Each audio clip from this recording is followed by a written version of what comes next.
नमस्कार दोस्तों, राज की बात में आपका स्वागत है, जहां मैं लेकर आता हूं ऐसी सच्ची और डरावनी कहानियां जो आपकी रूह तक को हिला देंगी।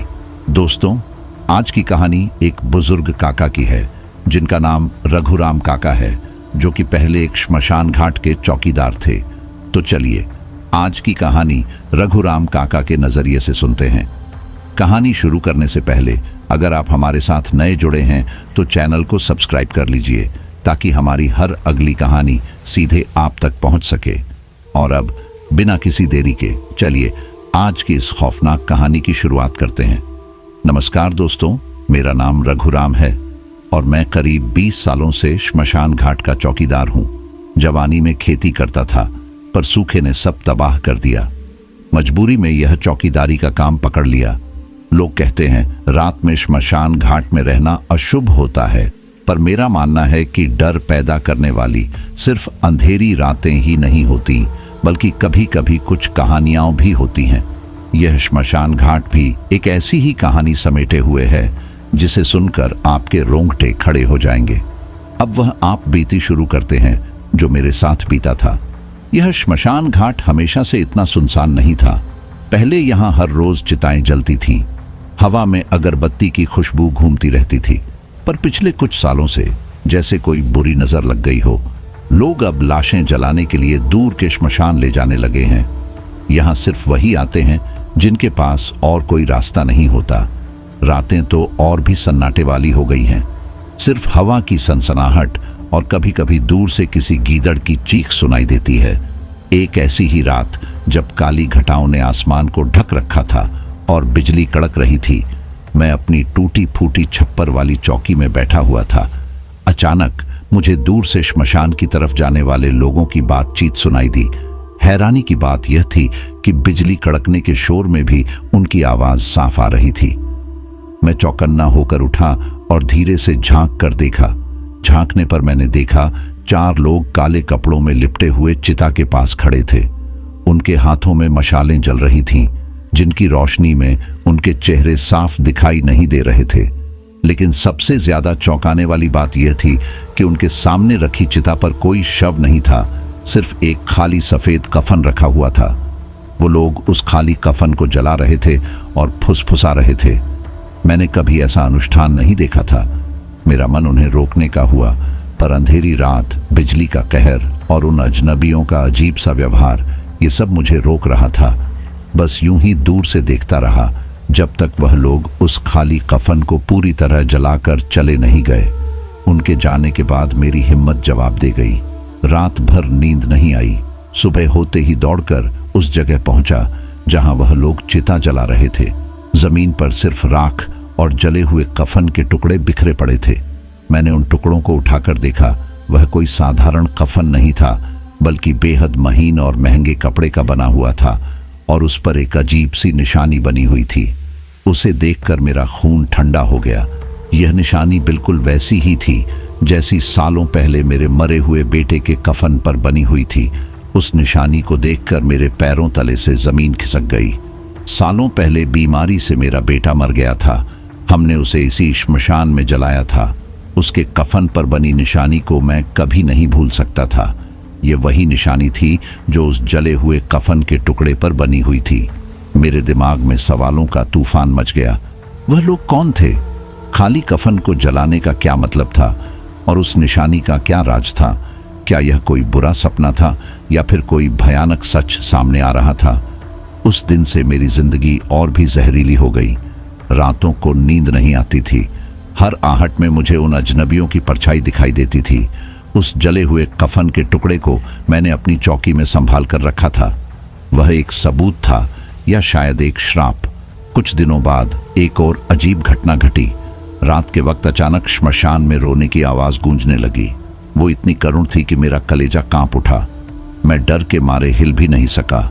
सुबह होते ही उस जगह गया जहां से आवाज आ रही थी। वहां मुझे एक छोटी सी कब्र खोदी हुई मिली। मेरे रोंगटे खड़े हो गए। यह कैसा खेल था? श्मशान में शव जलाने की जगह कब्र खोदी गई थी। क्या यह उसी रात काले कपड़ों वाले लोगों से कोई संबंध रखता था? डर और जिज्ञासा के मारे मैं पागल होने को हो गया था। तभी मुझे एक और बात याद आई। उस रात बिजली गिरने के बाद कुछ देर के लिए लाइट चली गई थी। उसी दौरान श्मशान के पीछे के दरवाजे का ताला टूट गया था। यह दरवाजा सालों से बंद था। किसी को नहीं पता था कि इसके पीछे क्या है। क्या यह सब उसी टूटे हुए ताले से जुड़ा हुआ था? अब मेरे पास सिर्फ एक ही रास्ता बचा था, उस टूटे हुए दरवाजे को खोलना। शायद वहीं मुझे उन सवालों के जवाब मिल जाए जो मेरी रातों की नींद उड़ा रहे थे। पर यह फैसला आसान नहीं था। रातों की नींद हराम हो चुकी थी, पर उस टूटे दरवाजे के पीछे क्या खतरा छिपा है, यह सोचकर ही रूह कांप जाती थी। कुछ दिन मैंने खुद से जूझते हुए बिताए। आखिरकार जिज्ञासा और सच जानने की तीव्र इच्छा जीत गई।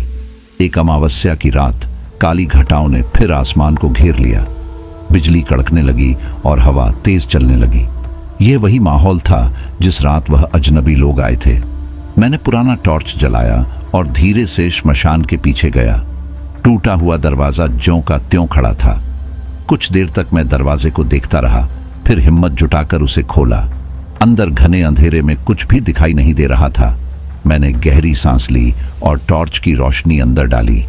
जो नजारा देखा उससे मेरी सांसें थम सी गईं। अंदर कमरे की दीवारों पर अजीब सी निशानियां बनी हुई थीं। वो निशानियां बिल्कुल वैसी ही थीं जैसी उस जले हुए कफन के टुकड़े पर बनी थीं। मेरा सिर चकराने लगा। क्या यह सब मेरे बेटे से जुड़ा हुआ था? अचानक कमरे के कोने से एक हल्की सी हलचल सुनाई दी। टॉर्च की रोशनी उस तरफ घुमाई तो देखा एक बुढ़िया सी औरत जमीन पर बैठी हुई थी। उसके हाथों में एक छोटा सा डिब्बा था जिस पर वही निशान बना हुआ था। औरत धीमे से कुछ मंत्र पढ़ रही थी।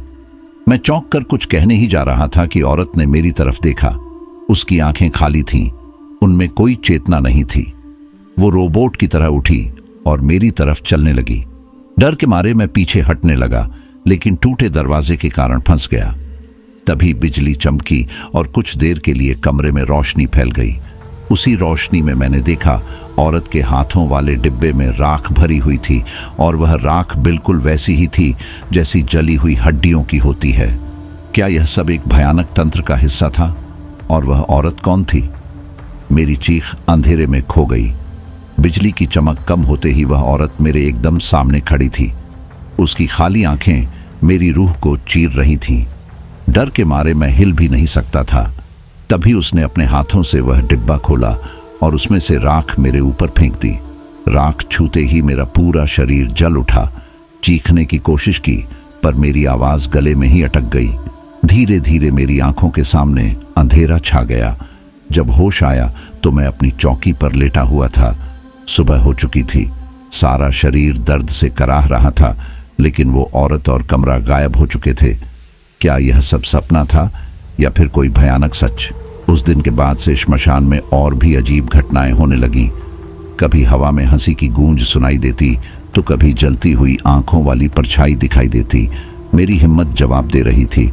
फिर एक रात वह बुढ़िया औरत फिर आई। इस बार वह अकेली नहीं थी। उसके साथ वही 4 लोग थे जिन्हें मैंने उस रात खाली कफन जलाते देखा था।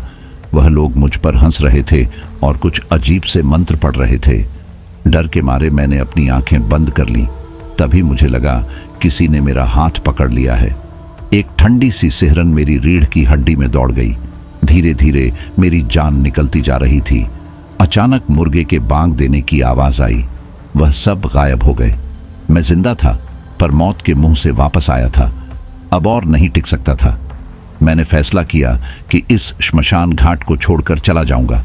शायद यही मेरे लिए बचने का रास्ता है। लेकिन जाने से पहले मुझे एक सच जानना था। वो बुढ़िया औरत कौन थी? वो तंत्र क्या था? और मेरे बेटे से इसका क्या संबंध था? श्मशान घाट छोड़ने का फैसला लेना आसान था, मगर जाना मुश्किल था।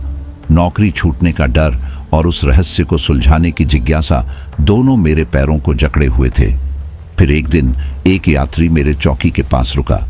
वह पुराने शहर का इतिहासकार था और श्मशान घाट के बारे में रिसर्च कर रहा था। मैंने उसे वह सारी घटनाएं बताई जो बीते कुछ समय में मेरे साथ घटी थीं। उसने मेरी बातें गौर से सुनी और फिर बताया कि श्मशान घाट सदियों पुराना है। यहाँ कभी तांत्रिक विद्या का केंद्र हुआ करता था। वह बुढ़िया औरत शायद उसी परंपरा की आखिरी साधिका थी। उस इतिहासकार के मुताबिक वे लोग खाली कफन जलाकर और उस राख का इस्तेमाल करके किसी खास तरह का तंत्र करते थे। यह तंत्र किसी मरे हुए व्यक्ति की आत्मा को वापस लाने की कोशिश होती थी, लेकिन कई बार यह उल्टा भी पड़ सकता था। उसने यह भी बताया कि श्मशान घाट के पीछे के कमरे में शायद कोई गुप्त दस्तावेज या किताबें हो सकती हैं जिनमें इस तंत्र के बारे में विस्तार से लिखा हो। ये बातें सुनकर मेरी हिम्मत फिर से लौट आई। मैंने उस कमरे में वापस जाने का फैसला किया। इस बार इतिहासकार को साथ लेकर हमने अगली अमावस्या का इंतजार किया। अमावस्या की रात आई, बिजली कड़क रही थी और हवा तेज चल रही थी। हम टॉर्च जलाकर उस कमरे में वापस गए। कमरा वैसा ही था। दीवारों पर अजीब सी निशानियां बनी हुई थीं। इतिहासकार दीवारों को ध्यान से देखने लगा। अचानक वह एक जगह रुक गया और दीवार को खुरचने लगा। थोड़ी देर बाद दीवार में एक छिपा हुआ कमरा सामने आया। हम दोनों उस छिपे हुए कमरे में घुसे। अंदर धूल जमी हुई थी और हवा में एक बांसी सी गंध फैली हुई थी।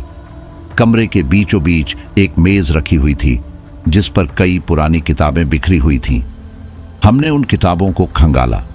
कुछ किताबें तो संस्कृत में लिखी हुई थीं जिन्हें समझना मुश्किल था, लेकिन कुछ किताबें हिंदी में भी थीं। उनमें से एक किताब में उस खास तंत्र के बारे में विस्तार से लिखा हुआ था। किताब के मुताबिक तंत्र करने के लिए मरे हुए व्यक्ति से जुड़ी कोई चीज चाहिए होती थी। उसी रात जलाए गए कफन की राख उसकी निशानी मानी जाती थी। लेकिन यह तंत्र बहुत खतरनाक होता है क्योंकि यह आत्मा को जबरदस्ती इस दुनिया में वापस लाने की कोशिश करता है और कई बार वह आत्मा क्रोध से भरकर तबाही मचा सकती है। यह सब पढ़कर मेरी रूह कांप उठी। शायद यही वजह थी कि वह औरत मुझ पर हमला कर रही थी। वह शायद मेरे बेटे की आत्मा को वापस लाने की कोशिश कर रही थी। अब समझ में आ गया था कि उस रात मैंने जो कफन का टुकड़ा देखा था उस पर बनी निशानी मेरे बेटे के कफन पर भी बनी हुई थी। वो निशान शायद उसी तंत्र का हिस्सा था। अभी भी कई सवालों के जवाब बाकी थे। वह बुढ़िया औरत कौन थी? क्या वह किसी की मां थी जो अपने बच्चे को वापस लाना चाहती थी? और सबसे अहम सवाल, क्या मेरा बेटा वाकई उस तंत्र का शिकार बना था? ये सवाल मेरे दिमाग में घूम रहे थे। शायद इन सवालों के जवाब उन पुरानी किताबों में ही कहीं छिपे हुए थे, लेकिन यह जवाब ढूंढने के लिए मुझे श्मशान घाट में और वक्त बिताना पड़ता। इतिहासकार को तो यह किताबें मिल गईं जिनकी वह तलाश कर रहा था। वह मुझसे विदा हुआ और वापस जाने की जल्दी में था, मगर मैं अभी भी उलझन में था। उसने जाने से पहले मुझे चेतावनी दी, रघुराम, यह तंत्र मंत्र बहुत खतरनाक है। इन किताबों का इस्तेमाल सोच समझ कर करना, और अगर तुम्हें लगता है कि तुम्हारे बेटे के साथ कुछ गलत हुआ है तो किसी अच्छे पंडित से सलाह लो, वही तुम्हें रास्ता दिखा सकते हैं। इतिहासकार के जाने के बाद मैं उन किताबों को लेकर अपनी चौकी में वापस आया। रात भर मैं उन किताबों को पढ़ता रहा। जितना पढ़ता गया उतना ही डरता गया। ये तंत्र मंत्र वाकई बहुत जटिल और खतरनाक था। कुछ दिनों तक मैं उसी उलझन में रहा। आखिरकार मैंने फैसला किया कि किसी योग्य पंडित से सलाह लूंगा, शायद वह मेरी मदद कर सके। एक दिन दूर के गांव में एक प्रसिद्ध पंडित के बारे में सुना। मैंने उनसे मुलाकात की और उन्हें पूरी कहानी बताई। पंडित जी ने ध्यान से मेरी बात सुनी और फिर बताया, ऐसा लगता है किसी ने तेरे बेटे के साथ काला जादू किया है। उन्होंने मुझे कुछ खास पूजा पाठ करने को कहा ताकि मेरे बेटे की आत्मा को शांति मिले और वह बुरी ताकतों से दूर रहे। मैंने पूरे विश्वास के साथ वह पूजा पाठ किए। कुछ समय बाद श्मशान घाट में होने वाली अजीब घटनाएं कम होने लगीं। वह औरत और उसके साथियों ने मुझे परेशान करना बंद कर दिया। श्मशान घाट में फिर से सन्नाटा छा गया, लेकिन इस बार यह सन्नाटा मुझे डरा नहीं रहा था, बल्कि राहत का एहसास दिला रहा था। हालांकि मेरे मन में अभी भी कुछ सवालों के जवाब पाने बाकी थे। वह बुढ़िया औरत कौन थी? क्या वह वाकई अपने बेटे को वापस लाने की कोशिश कर रही थी? और सबसे अहम, क्या मेरा बेटा सचमुच उस तंत्र का शिकार बना था? ये जवाब शायद हमेशा के लिए राज बनकर रह जाएंगे, लेकिन एक बात पक्की है, यह अनुभव मुझे जिंदगी भर याद रहेगा। मैंने जिंदगी और मौत के ऐसे राज्य देखे हैं जिनके बारे में मैंने कभी सोचा भी नहीं था। अब मैं इस श्मशान घाट को छोड़कर दूर जाने की सोच रहा हूं। शायद शांत और साधारण जिंदगी ही मेरे लिए बेहतर रहेगी। श्मशान छोड़ने की तैयारियां चल ही रही थीं कि एक शाम अचानक वह बुढ़िया औरत फिर से मेरी चौकी के सामने खड़ी हो गई। इस बार वह अकेली थी। उसकी आंखों में पहले जैसा गुस्सा नहीं था, बल्कि एक गहरी उदासी थी। वह धीरे से मेरे पास आई और बोली, रघुराम, तुमने मेरा बेटा छीन लिया। मैं सन्न रह गया। ये कैसी बात? मैंने तो कभी उसका बेटा नहीं देखा। थोड़ी देर में उसने अपनी कहानी सुनाई। वह असल में इसी श्मशान घाट के पास के गांव की रहने वाली थी। उसका इकलौता बेटा बीमार होकर मर गया था। वह अपने बेटे के बगैर जिंदा नहीं रह पा रही थी। किसी ने उसे इस काले जादू के बारे में बताया और उसने उस तंत्र को करने की कोशिश की। उसने माफी मांगते हुए कहा, मैं नहीं जानती थी यह तंत्र इतना खतरनाक होगा। मैं सिर्फ अपने बेटे को वापस पाना चाहती थी। उसकी बातें सुनकर मेरा दिल पसीज गया। शायद वह वाकई एक दुखी मां थी जिसने अपने बेटे के लिए गलत रास्ता चुन लिया था। उस रात मैंने उसे श्मशान के पीछे वाले कमरे में ले जाकर वह पुरानी किताबें दिखाई और पंडित जी की बताई पूजा पाठ करने का तरीका भी समझाया। वह किताबों को ध्यान से देखने लगी, शायद कोई उम्मीद की किरण ढूंढ रही थी। कुछ समय तक उसने उन किताबों को देखा और फिर चली गई। कुछ दिनों बाद वह वापस आई। उसके चेहरे पर थोड़ी शांति दिखाई दे रही थी। उसने बताया कि उसने पंडित जी द्वारा बताई गई पूजा की है और अब उसे लगता है कि उसके बेटे की आत्मा को शांति मिल गई है। उसके जाने के बाद एक अजीब सी खामोशी मेरे दिल में छा गई। एक तरफ मुझे राहत थी कि वह औरत अब किसी को परेशान नहीं करेगी, लेकिन दूसरी तरफ मुझे उसकी ममता भी सता रही थी। कुछ समय बाद मैंने श्मशान घाट छोड़ दिया, शायद कभी न लौटने के लिए। लेकिन यह कहानी, यह अनुभव हमेशा मेरे साथ रहेंगे। यह कहानी जिंदगी और मौत के रहस्यों की, प्यार और जुनून की और उस डरावनी रात की है जिसने मेरी जिंदगी हमेशा के लिए बदल दी। सालों बाद एक अजनबी शहर में रहते हुए अचानक अखबार की एक सुर्खी ने मेरी रूह को कंपा दिया। पुराने श्मशान घाट के गुप्त कक्ष में मिला कंकाल, इतिहास के पन्नों को खोलने की कोशिश। खबर पढ़ते हुए मेरी सांसें थम गईं। खबर के मुताबिक खुदाई के दौरान श्मशान के पीछे वाले बंद कमरे में एक महिला का कंकाल मिला था।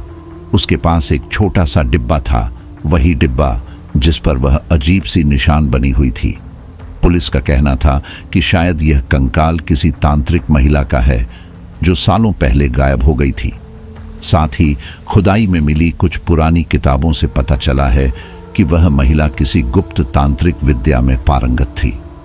अखबार को रखते हुए मेरी आंखों के सामने वह रातें घूमने लगी। वह औरत, उसका गुस्सा, उसकी ममता। क्या वह कभी श्मशान घाट से गई ही नहीं थी? क्या वह उसी कमरे में मर गई इस उम्मीद में कि किसी दिन उसका बेटा वापस आएगा? शायद इसका जवाब कभी न मिले, लेकिन यह अनुभव मुझे हमेशा याद दिलाता रहेगा, जिंदगी और मौत के बीच का फासला बहुत कम है, बस एक सांस का सवाल है। प्यार की ताकत अपार है, मगर कभी कभी यह जुनून का रूप ले लेती है और यह जुनून ही जिंदगी की तबाही का कारण बन जाता है। उस रात श्मशान घाट में मैंने जो कुछ देखा वह सिर्फ भयावह ही नहीं था, बल्कि यह जिंदगी और मौत के उस रहस्य को भी उजागर करता था जहां प्यार और जुनून एक दूसरे से टकराते रहते हैं। और अंधेरे के इस खेल में कभी कभी यह फर्क भी मिट जाता है कि आखिर कौन जिंदा है और कौन मरा हुआ। तो दोस्तों, यह थी हमारी आज की कहानी। आपको हमारी आज की कहानी कैसी लगी? कमेंट बॉक्स में कमेंट करके ज़रूर बताएं। बस आप अपना और अपने परिवार का ख्याल रखें, और अगर अभी तक चैनल को सब्सक्राइब नहीं किया है तो कृपया चैनल को सब्सक्राइब कर लीजिए।